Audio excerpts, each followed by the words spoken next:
Naam, nakusalimu tena katika jina la Yesu Kristo. Karibu tena katika fundisho letu la siku ya leo.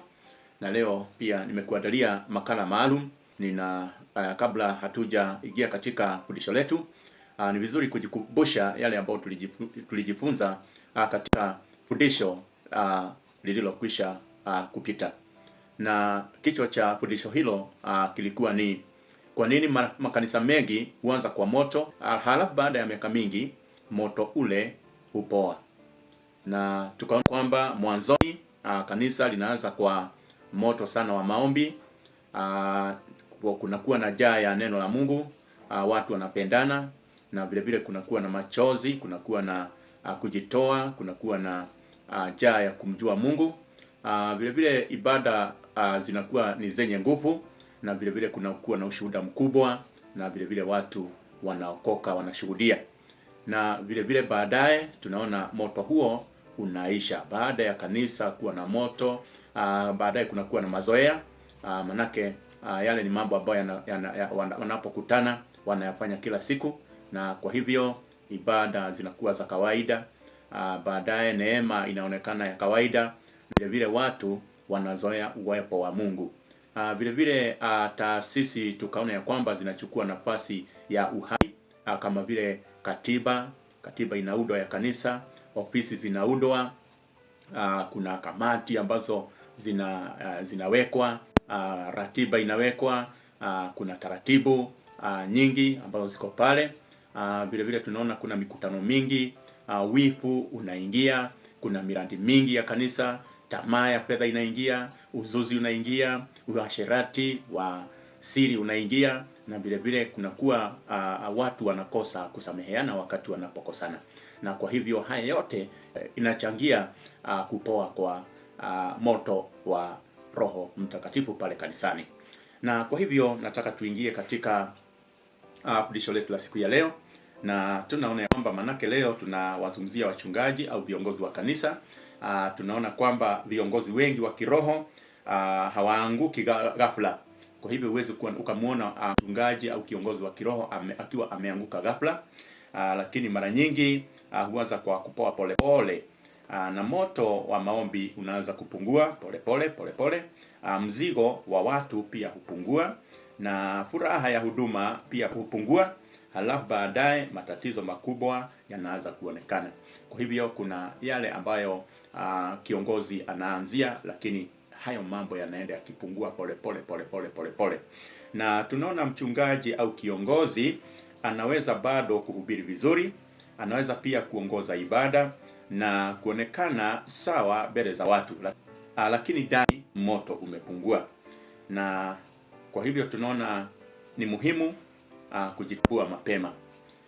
Waraka wa kwanza wa Wakorintho sura ya 10 mstari wa 12, Biblia inasema kwamba basi yeye adhanie kuwa amesimama na aangalie asianguke.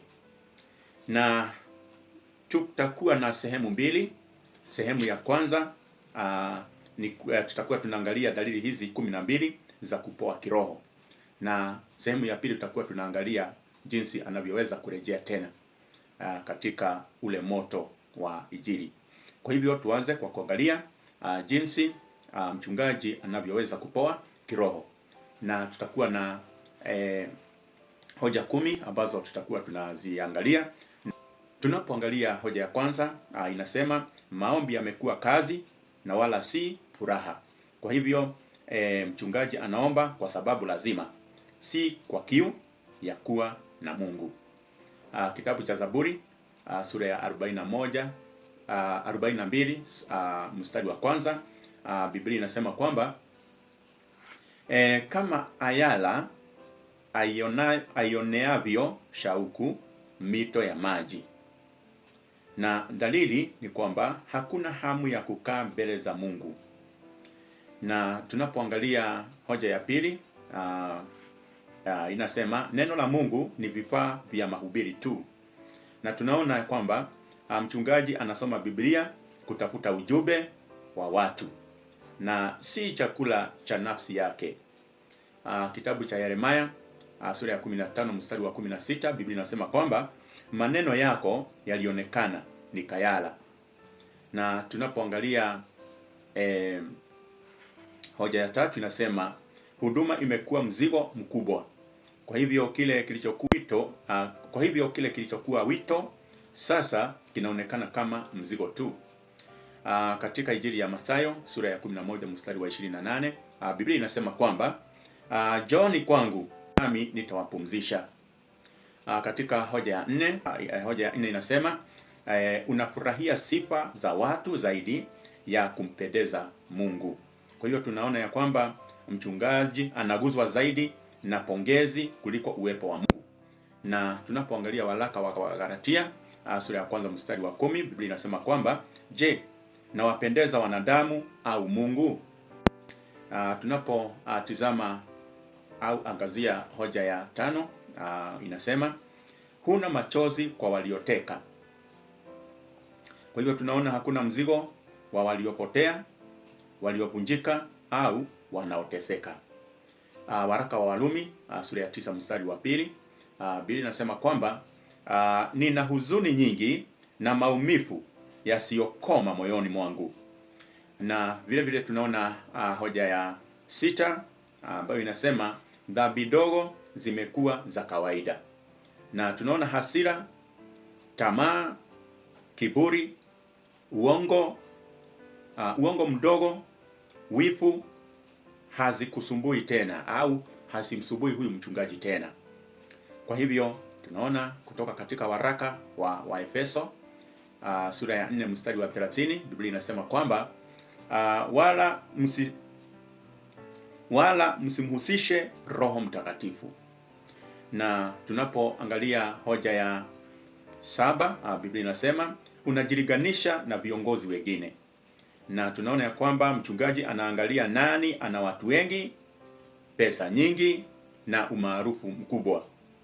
Waraka wa pili wa Wakorintho sura ya 10 mstari wa 12, Biblia inasema wakijipima nafsi zao kwa nafsi zao hawana akili. Tunapoangalia hoja ya 10, hoja ya 10 inasema kwamba mahubiri yapo lakini upako ndani umepungua. Tunaona maneno yapo lakini ndani hakuna uzito wa uwepo wa Mungu. Waraka wa kwanza wa Wathesalonike sura ya 1 mstari wa 5, Biblia inasema kwamba Injili yetu haikuwajia kwa maneno tu bali kwa nguvu pia. Na tunapoangalia hoja ya 9 ambapo inasema mchungaji anachoka haraka kiroho. Na tunaona ibada, maombi, ushauri, watu vyote vinakuchosha au vinamchosha mchungaji haraka. Tunapotizama au tunapoangalia kitabu cha Isaia sura ya 40 mstari wa 31, Biblia inasema kwamba wamtumainiao Bwana watapata nguvu mpya. Na tunapotizama hoja ya 10, hoja ya 10 inasema kwamba hupendi kusahihishwa. Kwa hivyo tunamuona yule mchungaji akikemewa anakasirika badala ya kutafakari.